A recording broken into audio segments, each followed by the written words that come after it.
मोर श्रद्धा सुमन अर्पण करुछि तांकर पाद तले।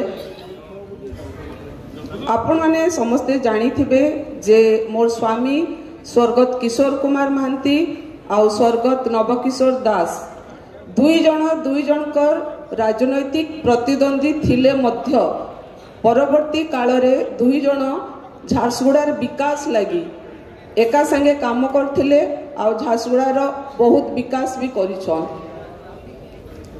एटा गोटे भाग्यर विडंबना कि आमर झारसुगुड़ार वासी रे दुर्भाग्य जे बहुत कम दिन भितरे आमे आमर झारसुगुड़ार दुईटा दिवंगत नेता को हराला। निश्चित भाव रे एटा आमर झारसुगुड़ा वासी दुर्भाग्य कहले अत्युक्ति नहीं हुए।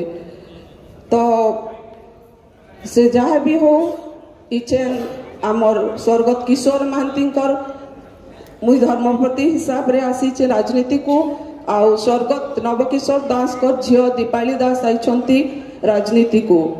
तो किशोर महांती आउ नवदास जंती परस्पर मिसिकी काम करुथिले आमे मध्य सेंती काम करबा लगी चेष्टा करिछु। सेथरे आमे केते सफल होइछु केते विफल होइछु सेटा भगवान को जणा, किंतु मिसिकरी काम आमे करबाटा करिछु। स्वर्गत नवकिशोर दास को नीति आदर्श रे तांकर झियो दीपाली आउ पुओ विशाल समाज सेवा रे निजको नियोग करि पारिछन।